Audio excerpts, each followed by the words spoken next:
Lockdown ये शब्द आपके लिए भले ही नया हो, लेकिन पिछले 3 दशकों से कश्मीर में लॉकडाउन ही तो रहा है। जरा सोचिए, बम और बंदूक का साया, हर कुछ घंटे बाद कर्फ्यू या ज्यादातर कुछ इलाकों में कर्फ्यू, सड़क पर निकले तो कटीले तार, लोग घरों में कैद रहने को मजबूर थे। वो लॉकडाउन ही तो था, और क्या कहेंगे आप उसको। लेकिन 370 हटने के बाद एक नई उम्मीद जगी है, एक नई रोशनी की किरण दिखने लगी है। टेलीसीरीज के इस एपिसोड में देखिए रोशनी, एंड ऑफ डार्क एरा।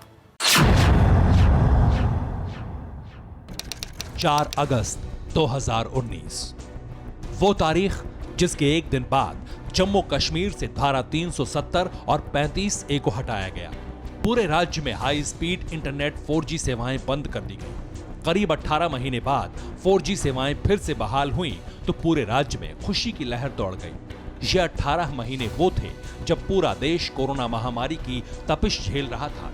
कई महीनों तक देश में लॉकडाउन रहा, स्कूल कॉलेज बंद रहे और ऐसे में ऑनलाइन क्लासेस पढ़ाई लिखाई का इकलौता जरिया बना। लेकिन कश्मीर के बच्चे ऑनलाइन पढ़ाई से दूर रहे क्योंकि 4G सेवाओं पर ताला लगा था। लेकिन अब कश्मीरी बच्चे मुख्य धारा से जुड़ चुके हैं। इतना ही नहीं, 370 हटने के बाद कश्मीर में कई बुनियादी बदलाव भी हुए हैं जिस पर गौर करना जरूरी है। आपके शासन में 12 साल तक पूरे स्कूल बंद रहे, पूरा स्कूल, लाखों बच्चों का भविष्य अंधकार में कर दिया, और अब आज हमसे हिसाब मांग रहे हो भैया। तनिक ढंग से तो सोचो कि हिसाब मांगना चाहिए नहीं मांगना चाहिए। बदलाव की ये बयार अचानक नहीं बहने लगी। 370 के अतीत बनने की कड़ी में जम्मू कश्मीर के कानूनी ढांचे में भी आमूल चूल परिवर्तन हुआ। इसके तहत राज्य के 354 कानूनों में से 164 को रद्द किया गया, 138 कानूनों में संशोधन किया गया, जबकि 170 केंद्रीय कानूनों के जम्मू कश्मीर में प्रभावी होने का रास्ता खुला।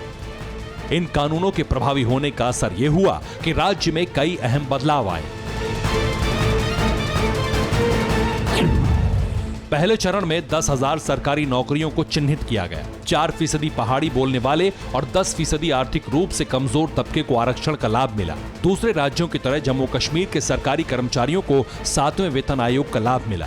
पहली बार राज्य के लोगों को डोमिसाइल सर्टिफिकेट जारी किए गए। एक अधिवास प्रमाण पत्र, डोमिसाइल सर्टिफिकेट, इसके लिए भी बहुत बड़ा हो हल्ला हुआ था। आपकी नागरिकता चली जाएगी, बहुत सारे लोग बाहर से घुस जाएंगे, हो जाएगा, फला हो जाएगा, ढिकामड़ा हो जाएगा। मैं कहता हूं अब तक 30.44 लाख परिवार को प्रमाण पत्र, व्यक्ति और परिवारों को प्रमाण पत्र दे दिया गया है। कहीं से कोई कंप्लेन नहीं है, ना कोई लाइन लगी है, ना। मान्यवर नया भूमि कानून लाए तो उसमें भी था आपकी जमीन चली जाएगी, ये चली जाएगी, वो चली जाएगी। कोई ला दे, मुझे बता दे किसकी जमीन चली गई। आइए अब आपको विस्तार से बताते हैं कि 370 के खात्मे के साथ कश्मीर कितना बदल चुका है।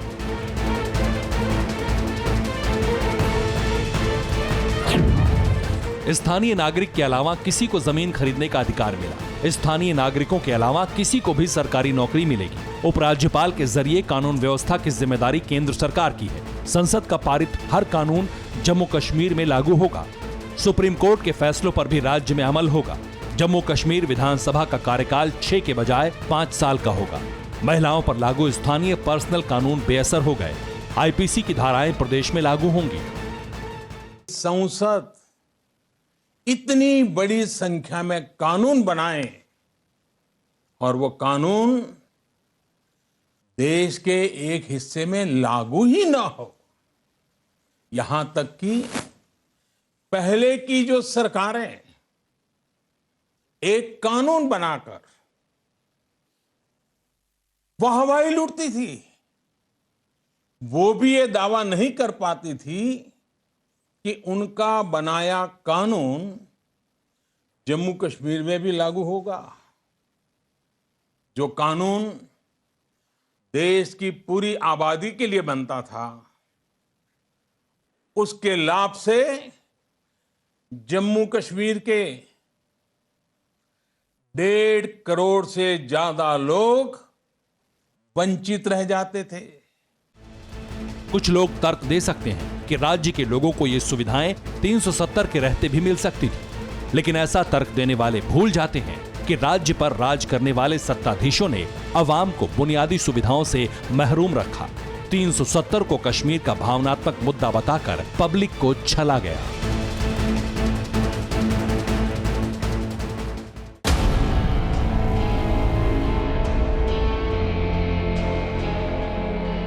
अड़ी सोमवार से शुक्रवार शाम 6 बजे सिर्फ TV9 भारतवर्ष पर।